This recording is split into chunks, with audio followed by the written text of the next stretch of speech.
네, 우리 앞뒤 좌우를 바라보시면서 한번 인사하겠습니다. 반갑습니다. 네, 한 번 더 하겠습니다. 잘 오셨습니다. 네, 여러분 반갑습니다.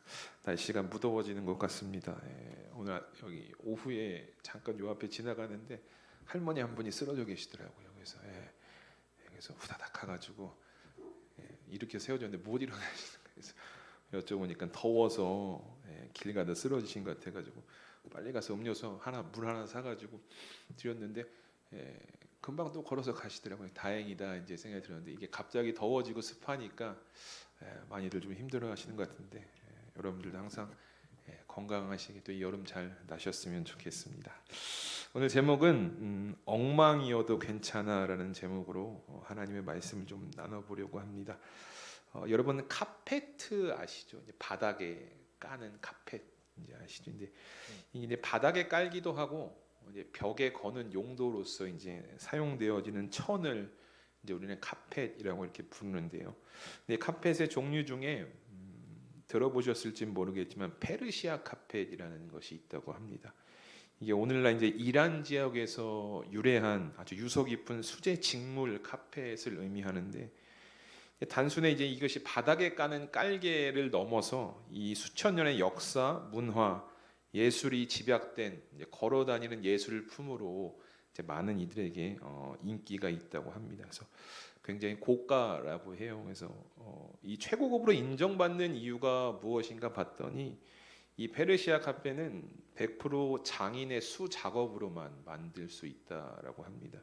그러니까 오늘날 막 인터넷에 찾아보면 나오는 것들은 이제 수작업이 아니라 그냥 공장에서 막 만들어낸 것이지만 이 최고가로 인정받는 것들은 이제 장인의 손길에서 그러니까 이게 수년이 걸리기도 하고 수십 년이 걸려서 한 작품을 만들어내는데 이렇게 오랜 시간이 걸린다라고 합니다. 그런데 이 과정을 보면 카펫이 만들어지는 이 작업의 과정을 보면 한 가지 의아한 점을 발견하게 돼요.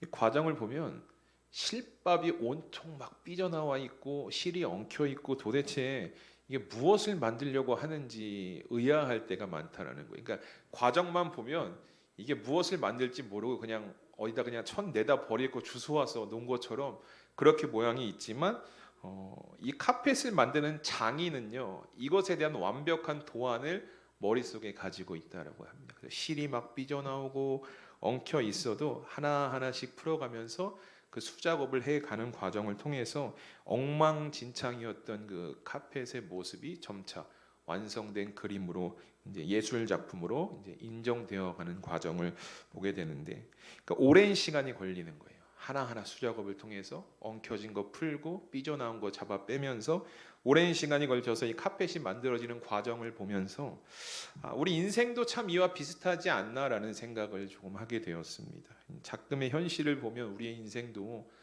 엉켜진 실타래처럼 막 꼭 묶여지는 것도 있을 것이고 또 삐져나온 부분도 있을 것이고 인생 가운데 참 이런저런 문제들이 참 많이 도사리고 있다라는 고백을 우리가 하게 됩니다. 그런데 우리는 이런 엉켜진 실타래를 바라보면서 이걸 어떻게 해야 하나, 이것을 무엇으로 풀어야 하나라는 고민을 하고 또 고민을 합니다. 근데 때로는 고민 끝에 나온 결론은 그냥 포기하고 손을 놓아버리는 경우도 종종 있다라는 것이죠.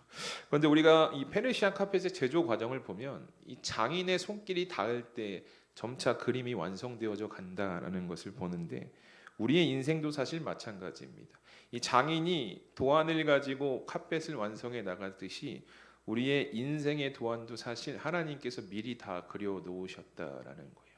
그리고 그려 놓으신 도안대로 우리 인생에 나온 실밥들은 집어넣으시고 엉켜진 것은 풀어가시면서 우리 인생의 그림을 하나님은 오늘도 완성해 나간다라는 고백을 우리가 하게 됩니다.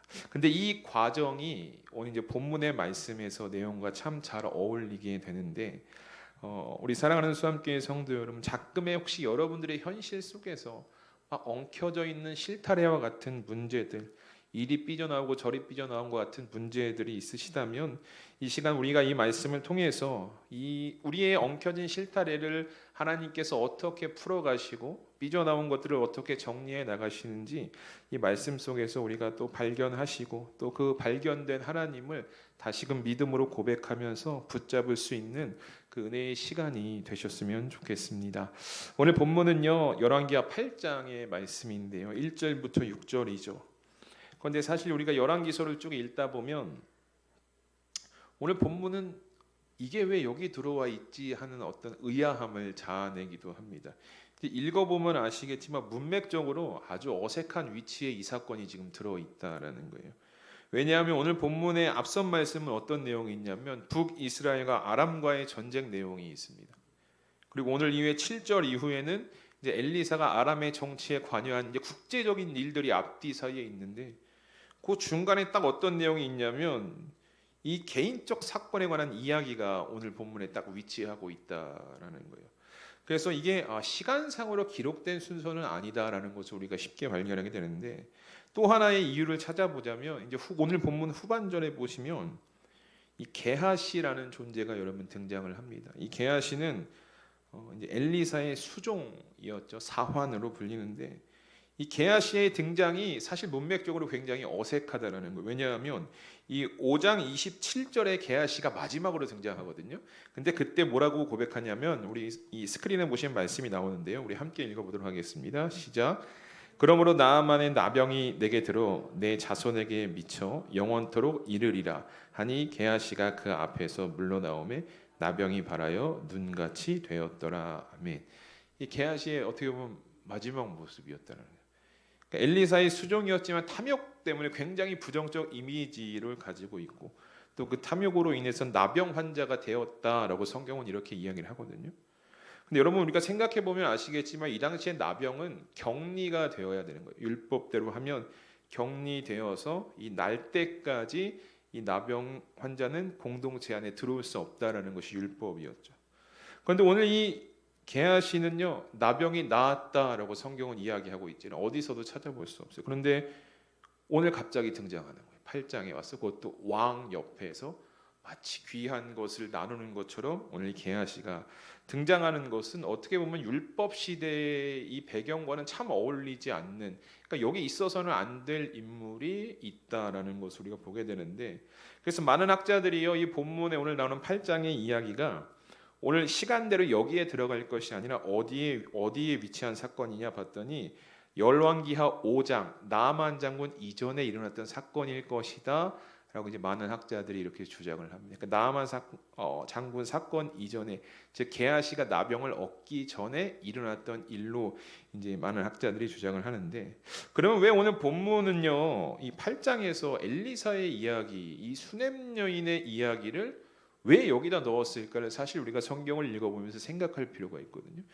이 앞뒤적으로는 정치에 관련된 국제적 문제에 관련된 이야기를 하면서 왜 꼭 그 중간에 이 이야기를 넣어놨느냐.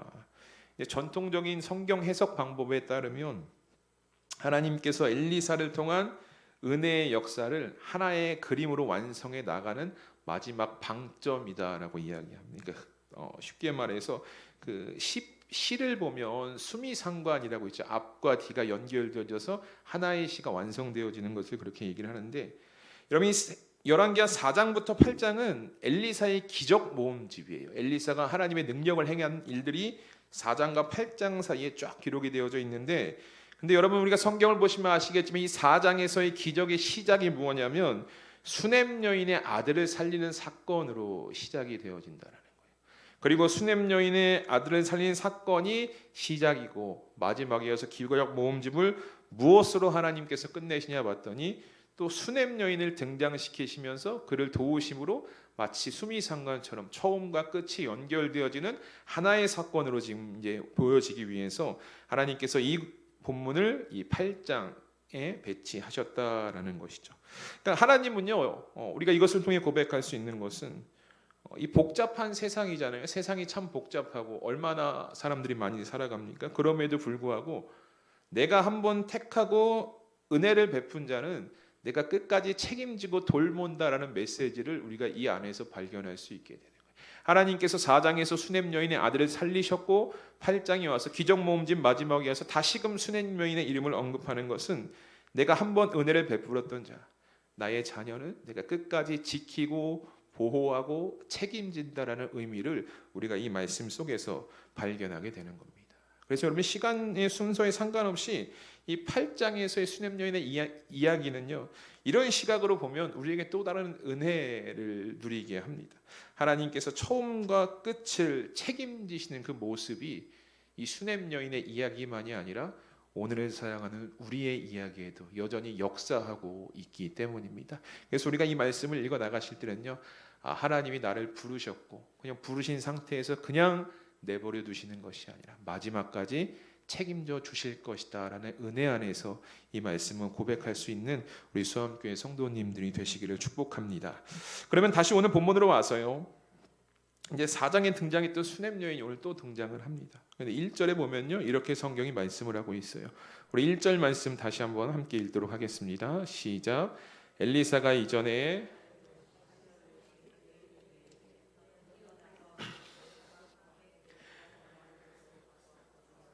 여호와께서 기근을 부르셨으니 그대로 이 땅에 7년 동안 임하리라 하니. 아멘. 말씀을 보면서 좀 참 성경이 친절하다라는 생각을 하게 됩니다. 혹시 독자들이 수냄 여인이 누구인지 잊어버렸을까봐 하나님께서 친히 엘리사가 이전에 아들을 살려준 여인, 아주 디테일하게 사건을 기록하고 있어요. 그러니까 수냄 여인의 존재를 다시금 각인시켜 주는 것이죠. 이제 앞서 하나님께서 베푸신 은혜를 통해서 수냄 여인이 이런 여인이었다라는 것으로 오늘 본문이 시작이 되는데, 근데 단지 저는 이제 말씀을 준비하면서 이게 어떤 수냄 여인의 존재를 알리기 위한 하나의 장치로만 보이지는 않았습니다. 이 수냄 여인을 표현한 저 표현이 있죠. 엘리사가 이전에 아들을 다시 살려준 여인이다라는 이 표현이요, 참 은혜였고 감사할 수 있었던 순간이었습니다. 왜냐하면 이 수냄 여인을 다시금 언급하신 하나님이 여러분 어떤 하나님이십니까? 천지를 창조하시고 온 우주를 다스리시는 그 하나님께서 이 작은 피조물인 수냄 여인에게 그만큼 관심이 있으시고 그에게 베푸셨던 은혜를 아주 디테일하고 작은 것까지도 다 기억하고 계신다라는 것을 이 8장 1절에서 지금 기록하고 있는 거예요. 엘리사가 이전에 아들을 다시 살려준 여인, 이 표현이 그냥 수냄 여인을 너희는 잊어버리면 안 돼, 이 여인은 이런 은혜를 받았어, 이것이 아니라 아주 하나님께서 우리의 삶에 깊숙이 들어오셔서 우리에게 베푸신 은혜를 하나도 잊지 않으시고 다 기억하고 계시는 분이다 라고 오늘 이 8장 1절에 오늘 성경이 고백하고 있는 것입니다. 우리 사랑하는 성도 여러분, 하나님께서 여러분들 한 사람 한 사람의 인생을 이렇게 디테일하게 지켜보고 계심을 믿으십니까? 정확하게 하나님께서 보고 계시는 거예요. 여러분, 우리가 매 순간 하나님께 은혜를 구합니다. 하나님, 저에겐 이런 소망이 있습니다. 저에겐 이런 소원이 있습니다. 그런데 여러분 돌아보면요, 이것만한 은혜가 없다는 거예요. 나를 창조하신 그 하나님이, 우주를 다스리시는 그 하나님께서 오늘 나에게 어떤 은혜를 베풀어 주시냐? 내가 너를 알고 있다, 이렇게 얘기하죠. 내가 너에게 베푼 은혜를 내가 잊지 않고 디테일하게 아주 자세하게 하나님께서 기억하고 있다라고 말씀하시는 거예요. 이것을 성경에서 여러분 뭐라고 이야기합니까? 눈동자와 같이 우리를 지켜주신다라고 이야기하고 있습니다. 여러분, 우리의 신체 중에서요, 외부 자극에 가장 민감하고 빠르게 반응하는 곳이 어디인 줄 아십니까? 바로 눈이에요. 먼지가 날아오거나 눈에 뭐가 딱 꽂히려고 하면 뇌보다 빠르게 눈꺼풀이 딱 닫히면서 눈을 보호하는 것이 우리 신체의 모습인데, 또 하나 눈은요, 몸에서 가장 어떻게 보면 약한 곳입니다. 그러니까 약하기도 하지만 없어서는 안 될 부분이 바로 눈이라는 거죠. 그러니까 가장 소중하고 가치 있는 존재를 우리 이제 신체 중에서 눈이라고 하는데, 그 눈동자처럼 하나님께서 오늘 누구를 보호하고 계시느냐? 여러분들 한 사람 한 사람을 보호하고 계시는 줄을 믿으시기 바랍니다. 이렇게 감싸고 계시는 거예요. 오늘 우리를 하나님께서 지켜보신다는 것, 우리의 삶에 깊숙이 개입하시고 디테일하게 베푸신 은혜를 기억하고 계신다는 것은요, 이 눈동자와 같이 우리를 보호하고 계시다라는 말씀이에요. 근데 어떻게 보면 이게요, 우리를 향한 하나님의 사랑 고백과도 같습니다. 내가 너를 이만큼 사랑하는 거야. 내가 눈동자와 같이 너를 지킨다라는 것은 너가 약한 존재지만 내가 너를 사랑하기 때문에 내가 너를 보호하고 지키는 것이다라는 사랑의 고백인 거죠. 오늘 수냄 여인, 그리고 하나님께서 그렇게 눈동자와 같이 지켜보셨다라는, 그런데 이게 수냄 여인만의 이야기냐? 그렇지 않다라는 거죠. 오늘의 사랑은 우리의 삶도 하나님께서 눈동자와 같이 지켜주실 줄 믿으시는 여러분들 되시길 축복합니다. 엘리사가요, 하나님의 명령에 따라 이렇게 수냄 여인에게 가요. 이전에 아들을 고쳐준 여인에게 갑니다. 왜 갔냐 봤더니 하나님께서 말씀하신 거예요. 뭘 말씀하셨냐면 이스라엘 땅에 기근을 부르셨다라고 이야기를 합니다. 여러분, 여기서 우리가 부르셨다라는 것에 우리가 집중해 볼 필요가 있는데, 그러면 하나님께서 부르셨다라는 건 뭐냐면 하나님께서 심판을 내리신 거예요. 하나님께서 기근을 통해 징계를 내리셨다라는 표현입니다. 그리고 그 기간이 어느 정도이나 봤더니 7년 동안의 기근을 이 땅에 내리시게 됩니다. 그러니까 나라 전체가 7년이라는 기근에 빠졌을 때 하나님께서 이 수냄 여인을 기억하십니다. 그리고 엘리사를 통해서 미리 피할 수 있는 길을 딱 열어주신 거예요. 여러분, 하나님은요, 이렇게 하나님의 자녀에게 때로는 시험을 주고 고난을 주고 고통을 주기도 하시지만 그냥 그것을 주고 딱 잊어버리는 것이 아니라 피할 길을 예비해 주신다라는 것을 우리가 수냄 여인의 고백을 통해서 우리가 확인할 수 있게 됩니다. 우리가 감당하지 못할 것 같으면 하나님은 반드시 피할 길을 열어주셔서 이 수냄 여인에게 미리 말씀해 주셨듯이 이 말씀으로 우리에게 경고해 주시고 우리를 보호해 주시는 분이에요. 그래서 사도 바울이 뭐라고 이것에 대해서 고백하냐면 고린도전서 10장 13절에 이렇게 이야기를 합니다. 사람이 감당할 시험 밖에는 너희가 당한 것이 없나니 오직 하나님은 미쁘사 너희가 감당하지 못할 시험 당함을 허락하지 아니하시고 시험 당할 즈음에 또한 피할 길을 내사 너희로 능히 감당하게 하시느니라. 아멘. 처음은 무서워요. 하나님께서 우리에게 시험을 주신다라는 거예요. 우리가 삶에 겪고 있는 현재의 문제들을 하나님께서 주신다라는 거죠. 근데 여러분, 이 말씀을 자세히 우리가 보면요, 앞서 전반부와 후반부에 감당이라는 단어가 나옵니다. 전반부에는 감당할이라는 단어가 나오는데 이 후반부에는 감당하게 하신다라고 말씀하고 있거든요. 근데 이 앞에 나오는 감당과 뒤에 나오는 감당이 여러분 의미가 다릅니다. 앞에 나오는 감당할이라는 것은요, 인간적인, 인간에게 흔히 일어날 수 있는 일을 이야기합니다. 그러니까 우리가 당하는 시험, 오늘날 이 땅에서 당하는 하나님께서 주신 시험은, 그러니까 인간이면 누구나 지구상에서 나만 겪는 게 아니라 다 겪을 수 있는 시험이라는 거예요. 그러니까 인간이라면 누구나 겪는 수준의 시험을 하나님께서 전반부에 감당할이라는 단어로 이야기를 하신 것이죠. 즉 하나님 보시기에 인간의 능력 범위 내에서 충분히 제어할 수 있는 수준의 시험만 허락하신다라는 고백이 이 단어에 담겨 있는데, 그런데 여러분, 후반부에 나오는 이 감당하게의 의미는 조금은 다릅니다. 이 단어의 헬라어 뜻은요, 헬라어 단어는 휘포페로 이렇게 이야기하는데 이 휘포는 아래라는 뜻이에요. 근데 페로는 뭐냐? 짊어지다라는 의미가 있습니다. 즉 이 두 단어를 합쳐보면 아래에서 짊어진다라는 의미예요. 감당하게 하신다라는 것은 그 시험을 아래에서 짊어지게 하고 끝까지 목적지까지 가게 하신다라는 의미거든요. 그런데 여러분, 이 단어가 중요한 이유는 무엇이냐? 여러분, 우리는 흔히 감당하다라고 하면 어떤 것을 가장 먼저 떠올립니까? 이 악물고 버텨내는 것 떠오르지 않습니까? 내가 이거 감당해야 돼. 그래서 우리 아버지들이 가장의 무게를 짊어지고 이를 악물고 버티는 것처럼 이것을 우리는 흔히 감당이라고 생각해요. 내가 다 짊어지고 가는 것, 감당하는 것. 그래서 하나님께서 주신 시험도 감당하게 하시니까 내가 다 짊어지고 가야지, 우리가 이렇게 생각한다는 거죠. 그런데 여러분, 이 감당하기의 의미는 사실 달라요.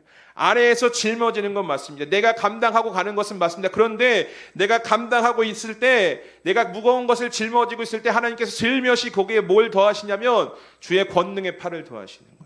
그 짐을 내가 짊어지고 가는데 이게 나 혼자 지고 가는 것이 아니라 슬며시 그 안에 하나님께서 손을 대셔요.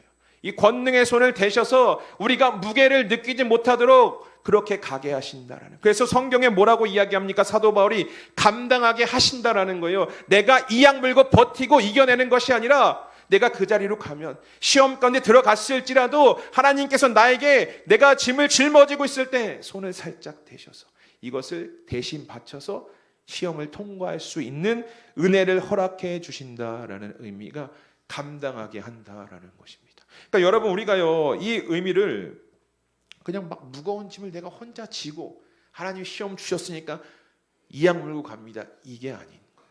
시험은 주시지만 이 시험이 무겁지 않도록 피할 길을 주시고 받쳐서 이 길을 목적지까지 갈 수 있도록 인도하신다라는 것이 이제 사도 바울의 고린도전서 10장 13절의 의미가 여러분 되는 것입니다.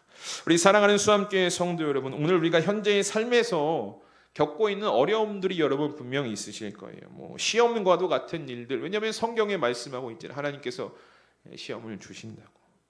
이 말씀대로라면, 오늘 우리가 해석한 이 말씀대로라면 우리가 다 감당할 수 있는 시험이 되는 거예요. 하나도 우리가 감당치 못하는 것이 아니라 모든 인간이 겪는 시험이고 감당할 수 있을 만한 수준 내에서 하나님께서 오늘 우리에게 시험을 주신다는 거예요. 그런데 그 시험을 여러분 하나님께서 어떻게 하십니까? 피할 길을 주시고 또 그 시험을 같이 오히려 하나님이 더 짊어지고 우리를 마지막까지 인도하신다는 사실을 이 말씀을 통해 믿음으로 고백하실 수 있는 우리 성도님들 되시기를 주님의 이름으로 축복합니다.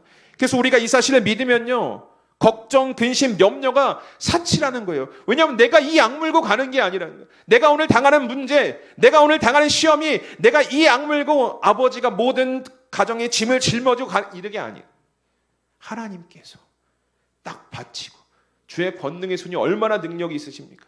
하나님의 손을 표현할 때 권능 능력이라고 표현하죠. 그 손으로 받쳐서 가게 하신다는 거예요. 앞에 서두에 말씀드렸죠. 페르시아 카펫 만들 때 이 얽힌 실타래를요 다른 사람이 보면 풀지 못할 것 같아요.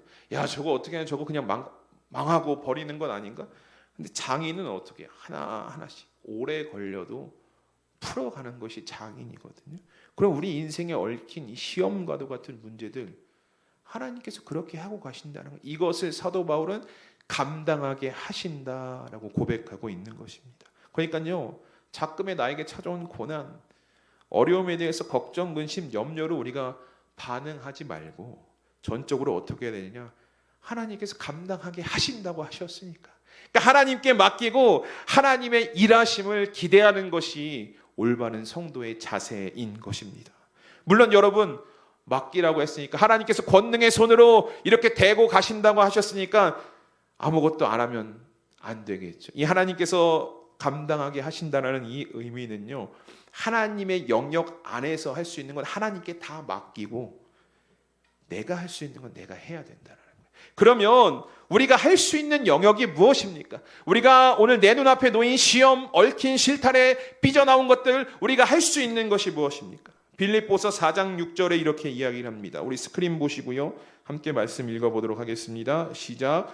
아무것도 염려하지 말고 다만 모든 일에 기도와 간구로 너희 구할 것을 감사함으로 하나님께 아뢰라. 아멘. 여러분 이 짧은 6절의 문장 속에서 3번이나 똑같은 이야기가 나와요. 기도해라, 간구해라, 아뢰라 라고 말씀하고 있습니다. 기도와 간구 또 감사함으로 아뢰는 것, 이것이 우리가 할 수 있는, 아니 우리가 해야 될 일이라는 거예요. 시험 앞에서, 문제 앞에서 어떻게 내가 이걸 푸는 것이 아니라, 풀려고 거기에 몰두하는 것이 아니라 우리가 해야 될 것은 뭐라고요? 기도하고 간구하고 아뢰는 것, 이걸 우리가 해야 된다는 거예요. 사랑하는 성도 여러분, 하나님은요 감당할 수 있는 시험만 우리에게 주셔요. 내가 감당할 수 있는 것. 또 시험 중에 피할 길을 예비하셔서 모든 것을 감당케 하시는 분이세요. 오늘 수넴 여인의 삶을 보세요. 엘리사를 보내세요. 엘리사 안 보냈으면 몰라요. 기근이 올지 어떻게 알아요. 근데 개입하셔서 피할 길을 예비해 주시죠. 7년 동안 외면치 않으시고 반드시 도우신다라는 거예요. 그런데 여러분 하나님께서 도우신다라는 것은요 이 추상적인 개념이야. 하나님 우리를 도우시는 분이구나, 이런 추상적인 개념이 아니라 오늘 성경을 보니까 어때요? 직접 개입하신다는 거예요. 누구를 통해서, 다른 어떤 것을 통해서 개입하셔서 우리의 마음의 생각을 하나님의 뜻으로 변화시켜 놓는 것이 하나님의 도우심이다라는 거예요. 이렇게 수넴 여인이요 하나님의 명령을 받아요. 그리고 엘리사의 경고를 듣고 블레셋으로 7년간 떠났다라고 성경이 이야기합니다. 참 이 순종도 대단하다고 느껴졌어요. 아니 그래도 왜냐면 이거 버리고 다 땅, 집 다 버리고 떠나야 되잖아요. 근데 어쨌든 버리고 갔어요. 순종해서. 7년의 시간이 지나고 기근이 딱 하나님이 약속한 때에 끝나게 됩니다. 그리고 끝났다는 소식을 듣고 딱 맞춰서 이 수넴 여인이 고향으로 돌아오게 되는데, 근데 고향에 돌아오니까 너무 막막한 현실이 닥쳐온 거예요. 오늘 본문 3절인데요. 우리 3절 말씀 함께 읽어보도록 하겠습니다. 시작. 7년이 다음에 여인이 블레셋 사람들의 땅에서 돌아와 자기 집과 전토를 위하여 호소하려 왕에게 나아갔더라. 아멘. 여러분, 7년 동안 집을 비웠어요. 땅을 비웠어요.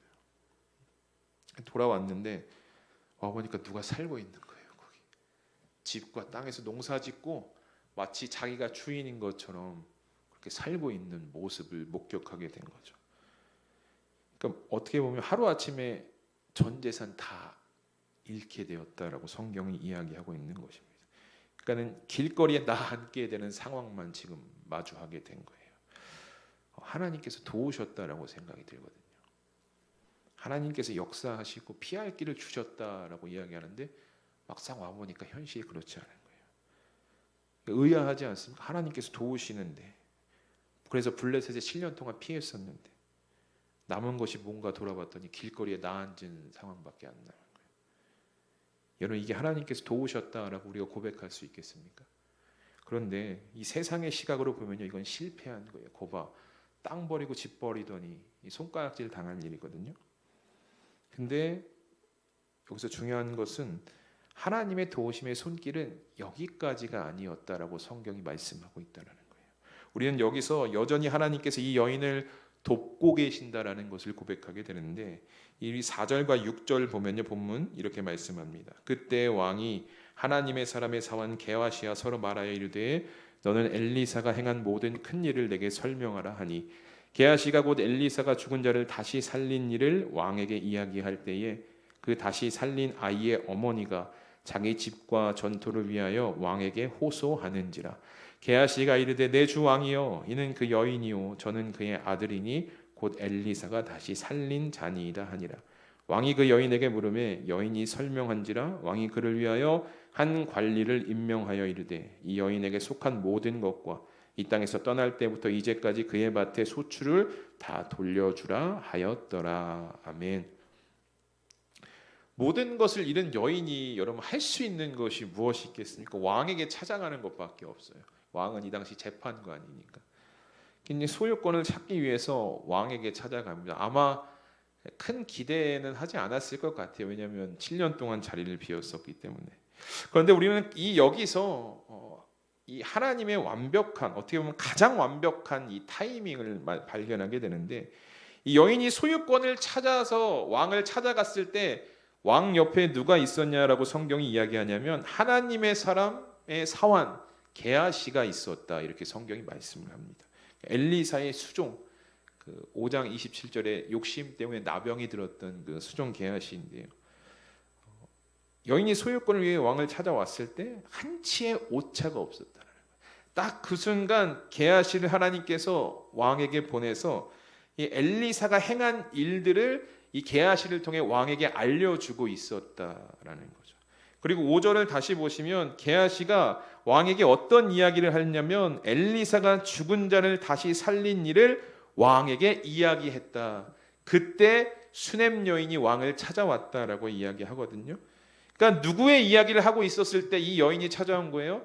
자기 이야기하는데 딱 나타나는 거예요. 이 게하시가 왕에게 엘리사가 예전에 죽은 어떤 여인의 아들을 이렇게 막 하고 있는데 갑자기 그 여인이 딱 나타난 거예요, 왕궁에. 그럼 여러분, 이게 확률적으로 우리가 계산해 보면 몇 프로가 될까, 이게 몇 프로가?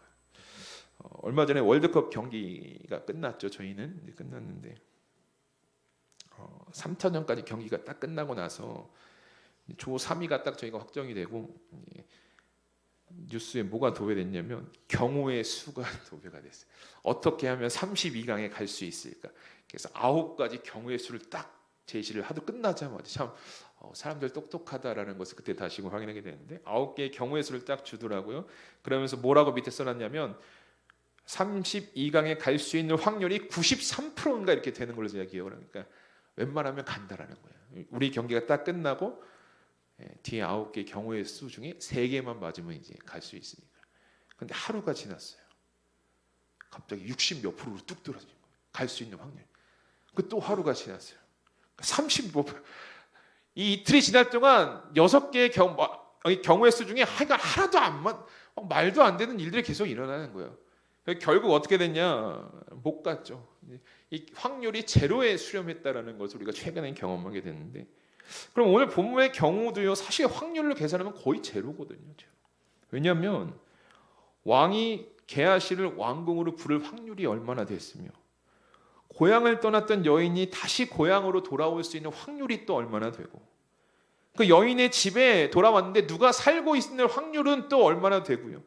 게하시가 왕에게 수냄 여인의 이야기를 하고 있을 때 그 왕궁에 수냄 여인이 없습니다. 제가 봤을 땐 제로예요. 이건 답이 없는 상황이에요. 답을 찾을 수가 없습니다. 그런데 여러분, 이 답이 나오지 않는 상황이라 확률이 거의 제로에 가까운 상황에서 답을 쥐고 계신 분이 계셨다라는 거예요. 우리는 인생에서 답이 없다, 확률이 없어라고 이야기하지만, 그런 상황 속에서도 거기서 확률을 가지고 답을 가지고 일하시는 분이 계시다라는 거예요. 오늘 누가 그렇게 하셨습니까? 하나님께서 그렇게 하셨다는 거예요. 가장 완벽한 때를 딱 맞춰서, 오늘날로 이야기하자면 시간까지, 그리고 초 단위까지 완벽하게 설정을 해 놓으시고 하나님께서 수냄 여인을 통해 역사하신 거예요. 우리는 이걸 뭐라 부르냐면 하나님의 섭리라고 부릅니다. 하나님의 계획.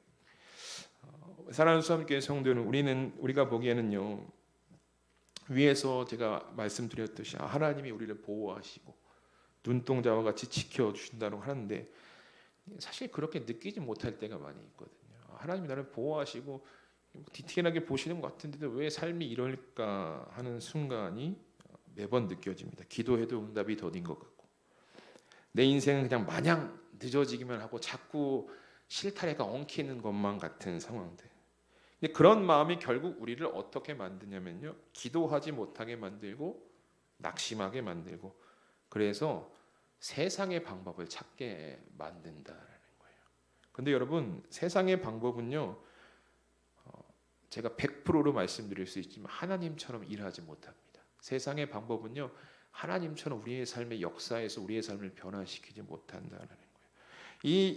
오직 우리 하나님만이요, 가장 완벽한 때에, 가장 완벽한 타이밍에 일하시고 또 그 일을 성취하실 수 있는 분이라는 것을 우리가 오늘 수냄 여인의 경험을 통해서 고백할 수 있어야 합니다. 오늘도 하나님은요, 우리 삶의 가장 완벽한 때를 가지고 계세요. 특별히 여러분, 우리가 자녀를 위해서, 남편의 신앙을 위해서 참 기도 많이 하시잖아요.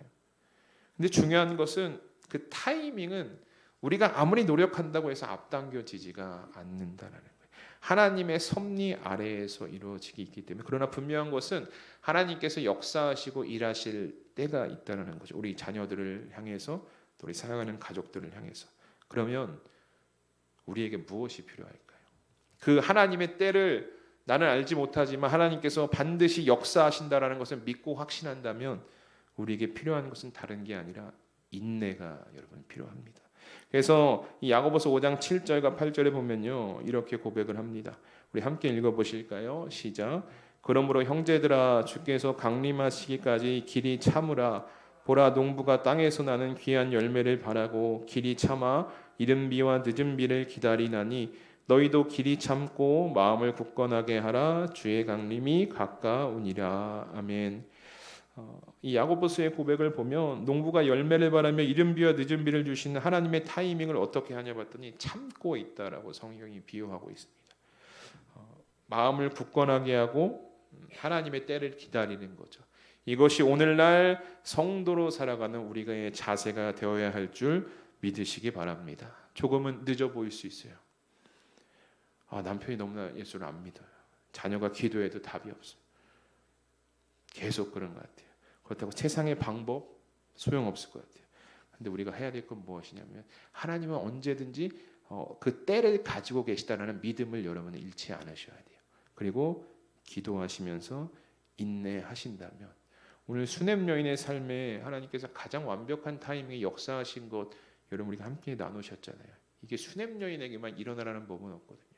하나님의 가장 완벽한 때에 하나님의 가장 완벽한 타이밍에 오늘 내가 소망하고 기도하고 내가 자녀를 위해 남편을 위해 하는 이 모든 기도의 제목들이 하나님의 때에 반드시 이루어질 줄 믿고 우리는 인내하며 기다릴 수 있어야 한다라는 것입니다.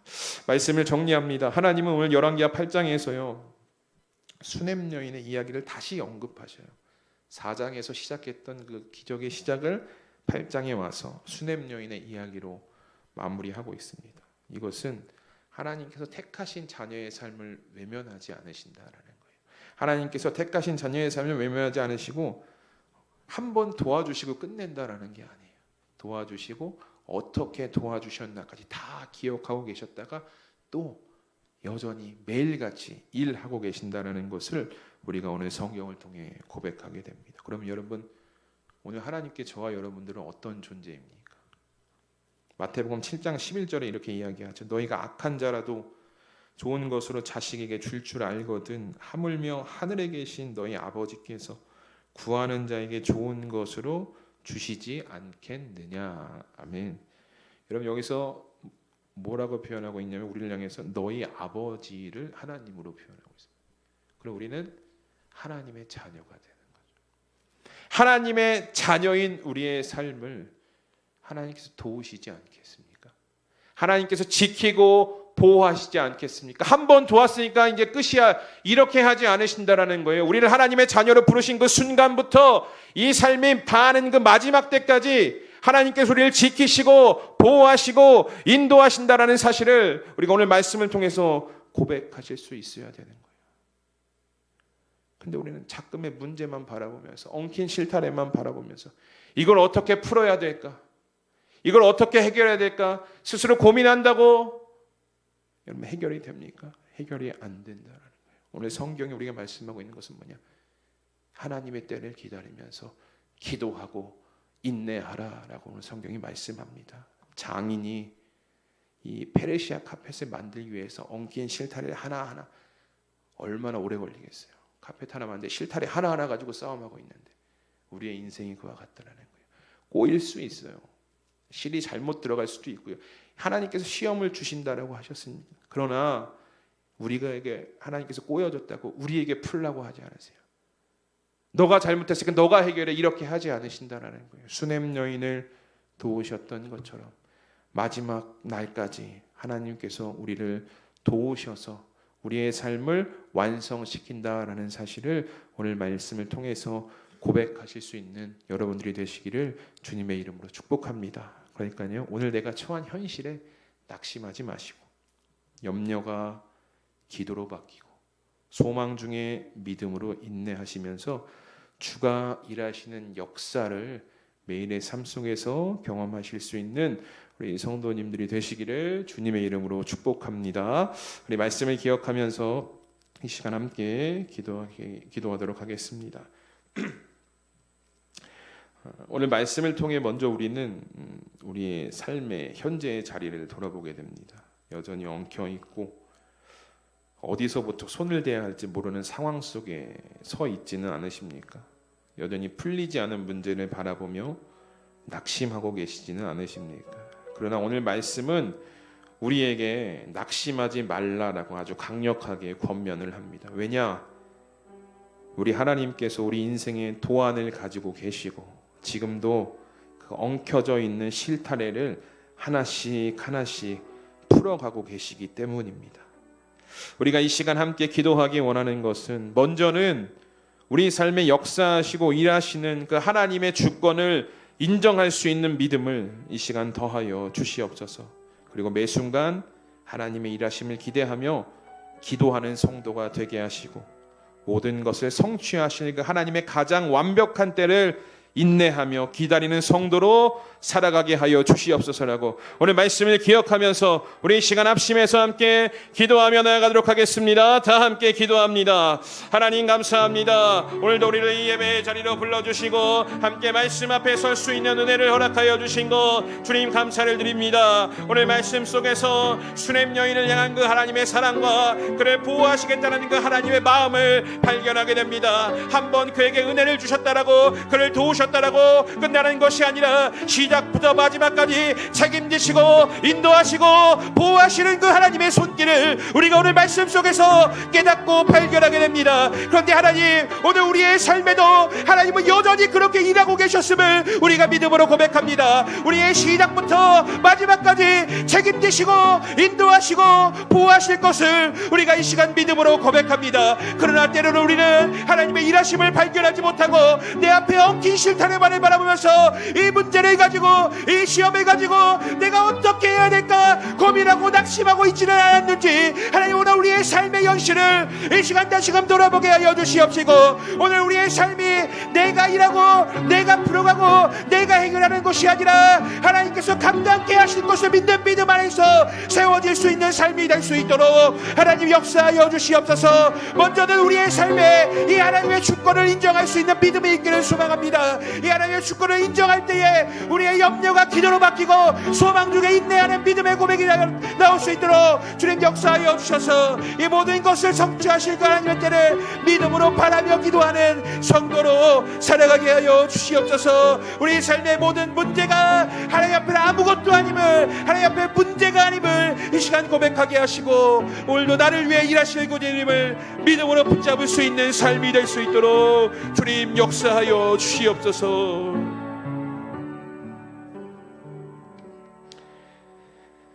하나님 감사합니다. 수요 예배로 이 시간 함께 모이게 하시고 말씀을 통해 우리를 향한 살아계신 그 하나님의 음성을 들을 수 있도록 은혜 주신 것 감사를 드립니다. 오늘 수냄 여인의 말씀을 함께 나누며 우리 인생의 가장 완벽한 도안을 가지고 우리 인생을 이끌어 가시는 하나님의 놀라운 섭리와 그 타이밍을 고백하게 됩니다. 나라 전체가 7년의 기근에 빠질 때에도 눈동자와 같이 지키시고 피할 길을 내시며 마침내 엄청난 타이밍으로 모든 것을 회복시키는 그 하나님이 바로 우리의 아버지가 되심을 깨닫게 하시니 감사를 드립니다. 그러나 이런 은혜를 누리면서도 우리는 내 뜻대로 되지 않고 우리 인생이 조금만 꼬여도 금방 낙심하고 원망하며 내 힘과 세상의 조급한 방법으로 꼬인 매듭을 풀어보려 했었던 연약한 모습들이 있었음을 이 시간 회개합니다. 주님이 주신 무거운 인생의 짐만 바라볼 뿐 그 밑에서 친히 받쳐주시는 주님의 강한 손을 바라보지 못했던 우리의 모습을 이 시간 용서하여 주시옵소서. 앞으로 우리의 삶이 여전히 우리 삶에 일하고 계시는 하나님의 주권을 인정하는 삶이 되게 하시고, 지금 당장이 아니라 완벽하게 성취하실 그 미래를 바라보며 기도의 결단으로 나아가게 하여 주시옵소서. 이른 비와 늦은 비를 기다리는 농부처럼 묵묵히 주님의 때를 인내하며 먼저 한 걸음 믿음으로 내딜 수 있는 우리 수암교회 성도님들이 되게 하여 주시옵소서. 이 모든 말씀 우리 인생의 주권자이시며 오늘도 여전히 일하고 계시는 예수 그리스도의 이름으로 감사드리며 기도드립니다.